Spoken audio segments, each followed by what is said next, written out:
Hi students, இன்னைக்கு நம்ம பார்க்க போகிறது 10th standard maths chapter 5 example 5.20 பார்க்க போகிறோம். இந்த சம்மில் என்ன கொடுத்துருக்காங்கன்னு பாருங்கள்.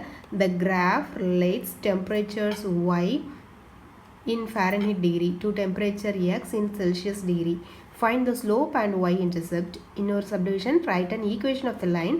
Third subdivision, what is the mean temperature of the earth in Fahrenheit degree or if its mean temperature is 25 degrees Celsius. என்ன சொல்லியிருக்காங்க, இந்த கிராஃப் ரிலேட். இந்த கிராஃப்ங்கிறது இந்த இப்போ புக்கில் கொடுத்துருக்காங்க பாருங்கள், ஒரு கிராஃப் கொடுத்துருக்காங்களா, இந்த கிராஃப் வச்சு தான் இந்த சம்மே கேட்டிருக்காங்க. The graph relates temperature Y to temperature X. இது வந்து டெம்பரேச்சருக்கு உண்டான கிராஃபு.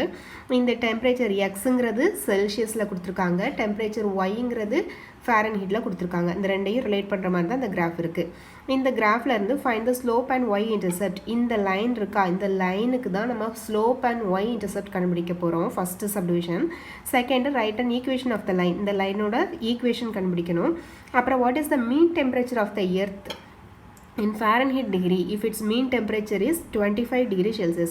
அதாவது எக்ஸோட வேல்யூ 25 இருக்கிறப்போ ஒய்யோட வேல்யூ என்ன அப்படின்னு கேட்டிருக்காங்க. ஓகேவா, இப்போ அதை தான் பண்ண போகிறோம். ஃபஸ்ட்டு நம்ம என்ன கேட்டிருக்காங்க, find the slope and Y intercept. ஸ்லோப்பும் ஒய் இன்டர்செப்டும் கண்டுபிடிக்க போகிறோம். இப்போ ஸ்லோப்னா நமக்கு வந்து இந்த லைன் தான் கொடுத்துருக்காங்க. இந்த லைனில் என்ன தெரியும் நமக்கு, இந்த ரெண்டு பாயிண்ட்டு தெரியும். இந்த பாயிண்ட் என்னது 0,32, இது 20,68. ஸோ இந்த ரெண்டு பாயிண்ட்ஸ் தெரிஞ்சதுன்னா நமக்கு ஸ்லோப்புக்குரிய ஃபார்ம்லாம் நமக்கு தெரியும், முன்னாடியே படிச்சிருக்கோம்.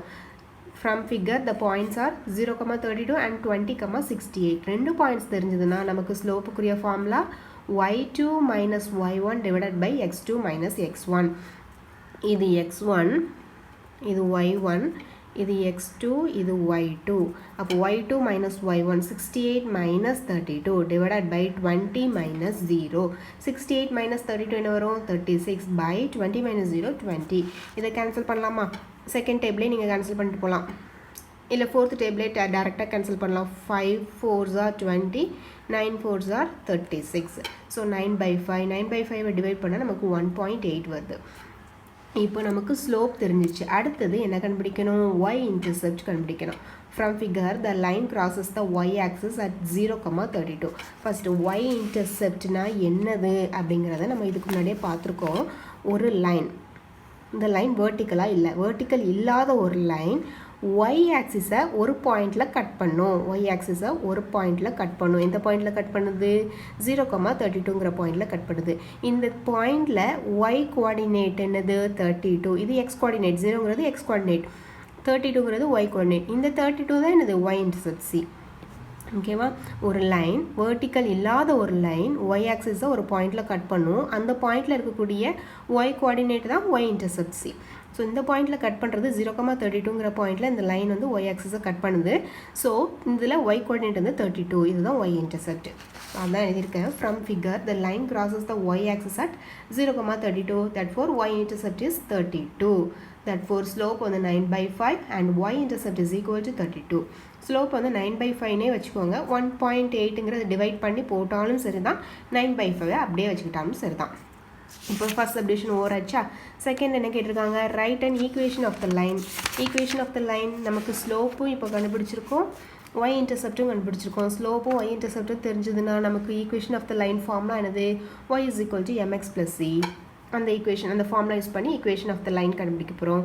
Equation of a line is Y is equal to mx plus c. நமக்கு இதில் ஸ்லோப் வந்து m is equal to 9/5 தெரியும், y intercept c is equal to 32 தெரியும். therefore equation of the straight line is y is equal to 9/5 x. m இருக்கிற இடத்துல என்ன போட போகிறோம், 9/5 x plus c இருக்கிற இடத்துல 32. இதுதான் equation of the line.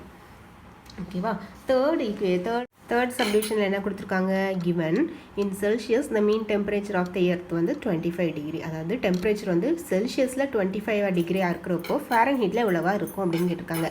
Formula for converting Celsius to Fahrenheit என்னது, இது நமக்கு முன்னாடி தெரியும், ஃபிசிக்ஸில் தான் படிச்சிருப்போம். f is equal to 9/5c plus 32. இதில் சிங்கிறது செல்சியஸ் 25. ஸோ சி இருக்கிற இடத்துல 25 போட்டலாமா, 9/5 25 plus 32. இப்போ 5யும் 25யும் கேன்சல் பண்ணலாமா, 1 5 is 5, 5 5s are 25. 9 into 5 வந்து 45. 9 5s are 45 plus 32. 45 and 32 add பண்ணா என்ன வரும் 77 degree Fahrenheit. Therefore mean temperature of the earth is 77 degree Fahrenheit. இது இந்த ஃபார்முலாவும் யூஸ் பண்ணலாம். அப்படி இல்லை இந்த ஃபார்முலா நமக்கு தெரியாதுன்னா இந்த ஃபார்முலாவே யூஸ் பண்ணலாம். நமக்கு லைனோட ஈக்குவேஷன் ஃபார்முலா என்ன கிடைச்சிருக்கு, நமக்கு கொடுத்துருக்க லைனோட ஈக்குவேஷன் நம்ம கண்டுபிடிச்சிருக்கிறது y is equal to 9 by x plus 32. 9 by 5 x plus 32 கண்டுபிடிச்சிருக்கோம். இதில் செல்சியஸோட வேல்யூ வந்து 25. செல்சியஸுங்கிறது இந்த கிராஃபில் என்னது கொடுத்துருக்காங்க, கிராஃபில் வந்து செல்சியஸ் வந்து எக்ஸோட வேல்யூ தான் செல்சியஸ். ஸோ எக்ஸோட வேல்யூ 25 இருக்கிறப்போ, ஸோ அப்போ இந்த இடத்துல எக்ஸ் இருக்கிறப்போ எக்ஸுக்கு பதிலாக நம்ம 25 சப்ஸ்டியூட் பண்ணலாம். எக்ஸ் வந்து 25 இருக்கிறப்போ ஒய்யோட வேல்யூ என்ன, அப்போ Y is equal to 9 by 5. X இருக்கிற இடத்துல 25 + 32 போட்டுடலாமா. 5ம் 25 கேன்சல் பண்ணால் 5. 9 5s are 45. 45 + 32 வந்து நமக்கு 77 கிடச்சிரும். ஓகேவா, இந்த ஃபார்முலா தெரிஞ்சாலும் போடலாம். அப்படி இல்லைனா இந்த ஈக்குவேஷனை அப்படி டைரெக்டாக எக்ஸோட வேல்யூ 25 இருக்கிறப்போ ஒய்யோட வேல்யூ என்னன்னு போட்டு கண்டுபிடிச்சிடலாம். ஓகேவா, புரிஞ்சுதா? தேங்க்யூ.